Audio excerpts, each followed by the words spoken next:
Hello guys, আসসালামু আলাইকুম। Welcome to my Facebook page and my YouTube channel rule 0.2। তো আজকে বাইকের খুব ইম্পর্টেন্ট একটা বিষয় নিয়ে কথা বলবো। যারা রিং পিস্টন পরিবর্তন করেন, কিন্তু পরিবর্তন করার পরেও দেখা গেছে আপনাদের সাইলেন্সার পাইপ দিয়ে সাদা ধোঁয়া বের হয়। তো এটা অনেকে আমাকে কমপ্লেইন দেন যে ভাই সাইলেন্সার পাইপ দিয়ে কেন সাদা ধোঁয়া বের হয়। আসলে যারা রিং পিস্টন সিলিন্ডার সহ পরিবর্তন করেন, দেখা গেছে দীর্ঘদিন আপনার এই বাইক থেকে সাদা ধোঁয়া নির্গত হওয়ার কারণে আপনার যে সাইলেন্সার পাইপটা থাকে, ওই পাইপটার ভিতরে যে ধোঁয়াটা, কালো ধোঁয়া বলেন সাদা ধোঁয়া বলেন, এটা জমতে জমতে গাদ হয়ে গেছে। তো এটা যখন আপনি পরিবর্তন করেন, সেক্ষেত্রে কিন্তু সাথে সাথে ওই ধোঁয়াটা কিন্তু নির্গত হয় না। তো সাইলেন্সার পাইপ দিয়ে কিন্তু অনবরত এই সাদা ধোঁয়াটা বের হইতে পারে দীর্ঘদিন। তো এই জন্য আবার মনে করেন না যে আপনার রিং পিস্টন সেটআপ খারাপ হয়েছে কিংবা আপনার সিলিন্ডার ব্লক খারাপ হয়ে গেছে বা বেলভে কোনো ঝামেলা হয়েছে। এটা আসলে সিলিন্ডার ব্লক কিংবা রিং পিস্টন সেটআপ কিংবা আপনার বেল্ট সিল এরকম কোনো ঝামেলাই নেই। রিং পিস্টন পরিবর্তন করার পরে দীর্ঘদিন আপনার বাইকের সাইলেন্সার পাইপ দিয়ে সাদা ধোঁয়া বের হতে পারে। এটা নর্মাল বিষয়, কারণ আপনি যখন দীর্ঘদিন এই বাইকটা চালাইছেন, সেক্ষেত্রে এই ধোঁয়াটা ওই সাইলেন্সার পাইপে জমা থাকে, জমতে জমতে একটা সময় গিয়ে গাদ হয়ে থাকে। তো এটা আসলে যখন আপনি কিছুদিন ব্যবহার করবেন, এটা দেখা গেছে 1-1.5 মাস লাগে এটা আস্তে আস্তে ক্লিয়ার হইতে। তো আস্তে আস্তে এটা নর্মাল হয়ে যাবে। এটা নিয়ে টেনশনের কারণ নেই। যদি এরকম দেখেন, তাহলে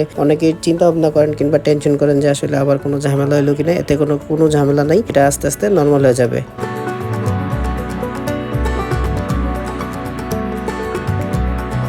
আর রিং পিস্টন কিংবা সিলিন্ডার ব্লক নতুন লাগানোর পরে আপনারা চেষ্টা করবেন বাইকটাকে আস্তে ধীরে রিল্যাক্সে বাইক চালানোর জন্য। অ্যাটলিস্ট RPM 5000 উপরে উঠাবেন না, এবং ডাবলিং চালাইলেও 40-50-এর উপরে স্পিডিং করবেন না। সেক্ষেত্রে দেখা গেছে আপনার বাইকের প্রবলেম হতে পারে। আর রিং পিস্টন নতুন পাল্টানোর পরে আপনার বাইকের যে ইঞ্জিন অয়েল থাকে, এটা চেষ্টা করবেন দ্রুত পরিবর্তন করার জন্য। প্রথম 3000 কিলোর মধ্যে 3টা থেকে 4টা ইঞ্জিন অয়েল পরিবর্তন করে ফেলবেন। সেক্ষেত্রে দেখা গেছে আপনার ইঞ্জিনটা ভালো থাকবে।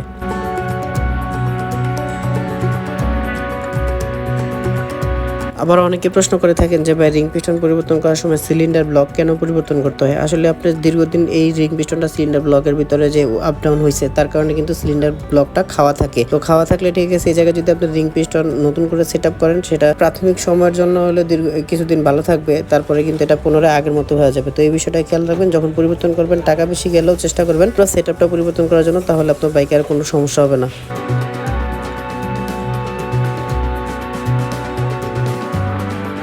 সবাইকে অসংখ্য ধন্যবাদ ভিডিওটা কষ্ট করে দেখার জন্য। দেখা হবে পরবর্তীতে নতুন কোনো ব্লগে, নতুন কোনো ভিডিওতে। সে পর্যন্ত ভালো থাকবেন। আপনি যদি আমার পেজে নতুন হয়ে থাকেন, অবশ্যই আমার পেজটাকে ফলো দিয়ে দেবেন, এবং আমার একটি ইউটিউব চ্যানেল আছে রুল 0.2, ওই চ্যানেলটাকে সাবস্ক্রাইব করে দেবেন। ধন্যবাদ সবাইকে। আসসালামু আলাইকুম।